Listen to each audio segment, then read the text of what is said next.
Alright fellas, here we are back on Pokemon Masters, and today we're going to be looking at Holiday, Jasmine, and Ampharos about a year later. So this character is obviously a year old. She was for Holiday 2022 alongside Holiday, Whitney, and Sawsbuck. And this character has aged very well, 100%. I think that she's honestly even better off now than she was back when she released, due to extra additions of Master Mode, making it more desirable to have these bulky supports, which Jasmine, not only is she a very bulky support, but she's also a very solid offensive support as well, with the ability to set super effective next, as well as have special moves next on her trainer move, as well as physical moves next in the grid. So she's got some very good defensive capability as well as offensive capability, and we're going to go ahead and look at that again a year later today. And I've got some pretty good battles lined up, honestly. Some good showings of Jasmine being a good defensive tank for the team, as well as her being able to enable other characters such as multiplier activation, as well as helping them out with damage with super effective next, special moves next, etc. So let's go ahead and go over to the battles. So the first battle here is an off-type against Acerola with Anniversary Skyla and Anniversary Steven. Obviously I use these two a lot together, so I mean, people probably would expect this, but Jasmine is definitely very good for this battle, not only because she's able to obviously be a very good defensive tank for this half HP setup against these big bosses, but because she's able to activate a lot of the good form for Anniversary Steven by using Comforting Light on him, being able to max out his defenses so he can just start spamming Dragon Ascents and doing some solid damage. Obviously I have the ally stat down parameter here as well, which thankfully, because of Jasmine's abilities to buff bulk so well, it's not actually as big of an issue as you would think it would be. And of course we're able to buff speed here with Anniversary Skyla. Get a lot of good buffs in for Steven. Look at that. He's at +5 attack, I think, +6 defenses, I think +6 speed. Yeah, he's doing pretty good for himself. So yeah, +5 attack, +4 special attack. He's definitely doing very, very well to activate his multipliers here. And Jasmine's relative bulk is being very, very good on this team as well, because she's able to take these attacks super well and apply, of course, Support EX with her Mega Ampharos form and just help out the allies' damage a ton. Obviously, I could have swapped out a lot of the the grid tiles that I have with her for physical moves next, but I opted to go for a more bulk-centered strategy to where we could go for some potion stuff if needed, or you know, NPR on the trainer move, that type of thing. Also, because I forgot I had that grid set, and I was just, you know, like, I'll just deal with it, I'll live with it, and it ended up working out pretty well, so not a big issue.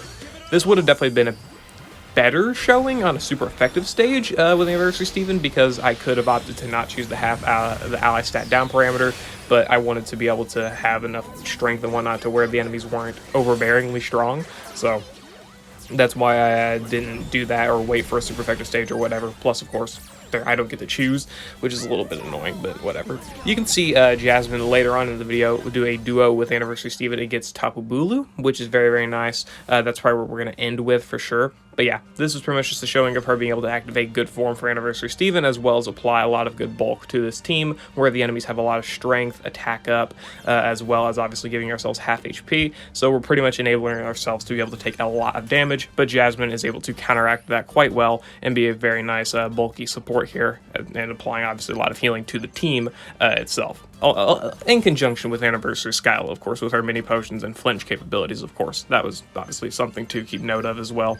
Anyway, let's move on to the next battle, which is where we enable Smart Cookie with Bruno. Alright, here we are with Molayne here, and obviously the Bruno and Molayne setup, or no, Maylene setup. We got Molayne and Maylene. Funny. Anyway, so we're using Jasmine here in order, as I said, to activate Smart Cookie for Bruno's Cross Chops, but we're also going to be using her for super effective up next in order to power up his Cross Chops and his Sync move. We use Maylene here to buff attack, as well as apply a little bit of gauge support and crit buffs as well, which is quite useful. And then we also use her for some Rock Smash defense debuffing, as well as Drain Punch DPS towards the later end of the battle. Thankfully, Maylene is actually very, very self-sufficient in her own healing with Drain Punch, so we don't have to rely on Jasmine too much.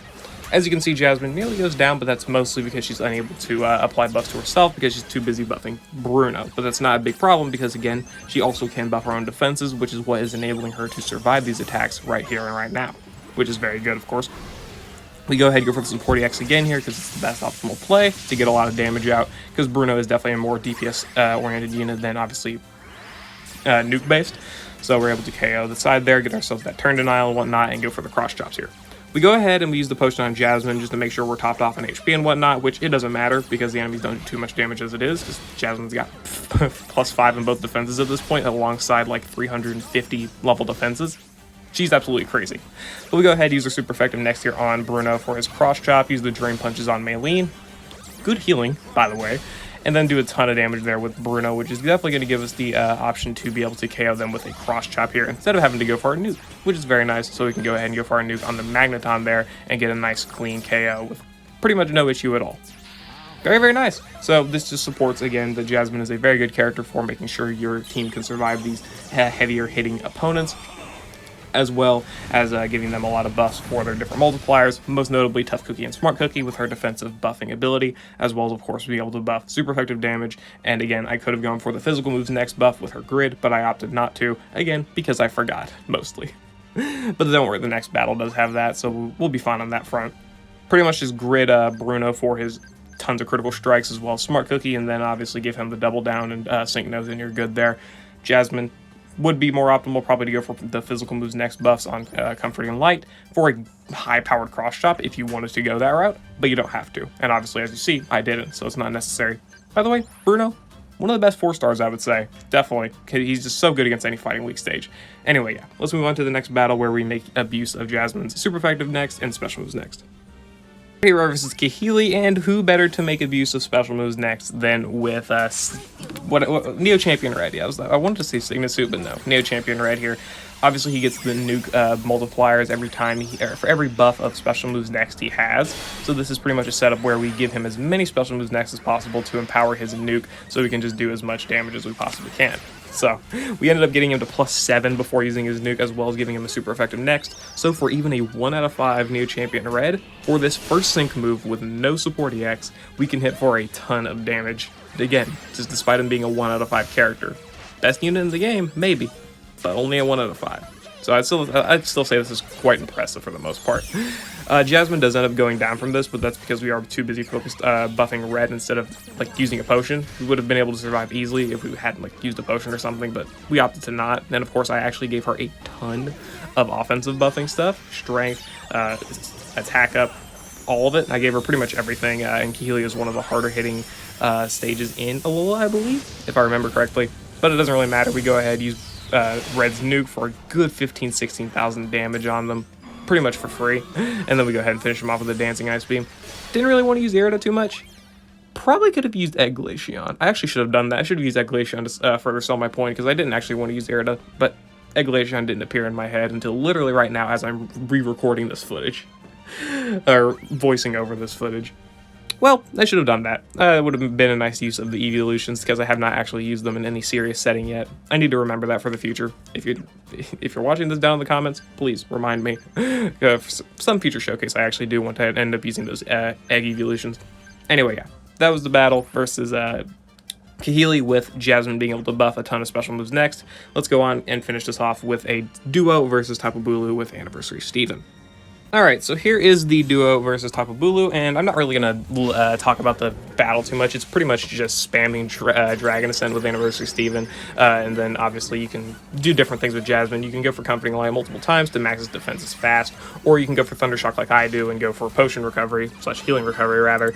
There's a lot of different ways to go about this, but I'm just going to go the way that I wanted to go about it, and that's kind of what I did. There's just a lot easier ways to win this battle. Jasmine is so bulky, she's able to enable Anniversary Steven's bulk very early on, so he can then buff his bulk gradually later on and not have to worry about, taking attacks super high-powered, too quickly in the battle, which is very, very good, of course. And obviously with potions, super effective next, that type of stuff in order to enable him further.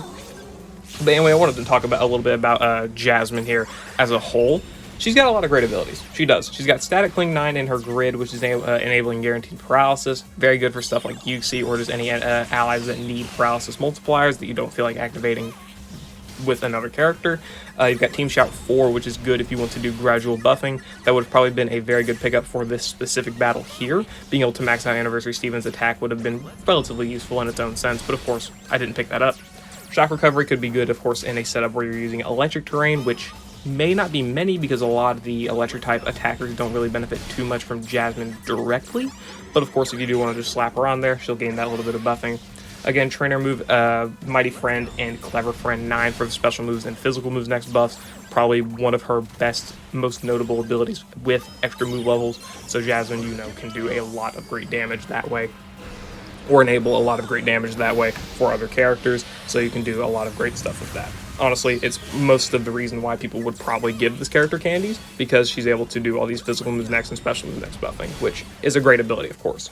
Other than that, she has Team Fierce Entry and Grand Entry 1, meaning if you want to do, again, a little bit more buffing in different areas, you can do that. It would, again, help top off these characters, like Anniversary Steven in this case, where he's able to buff his attack to +4, but that extra +5 or +6 would be quite helpful, but not required. And in the grid, she has, on the bottom left, she has Catalyst and Adrenaline 1. Catalyst is one of the best nodes for her, in my opinion, because she is not able to buff speed or gauge in any other way, outside of, like, maybe move gauge refresh or something on Thundershock or her trainer moves, which I don't think she actually has on her trainer moves. Interesting. But she's able to buff gauge with Catalyst now, which is very, very good, because otherwise she is the biggest issue with her, in my opinion, other than being unable to buff offenses quickly, is that she's unable to be a very fast character or help out with gauge other than this ability, which is why I think this ability is so crucial, because in a lot of battles you still want those gauge management type of units. So I do think she's very helpful in that regard. And other than that, she has potion stuffs and other minor abilities. But overall, I think the Holiday Jasmine definitely has aged very well as a support character, or character generally in the game, especially relative to other characters that may have released around her last year, which is what?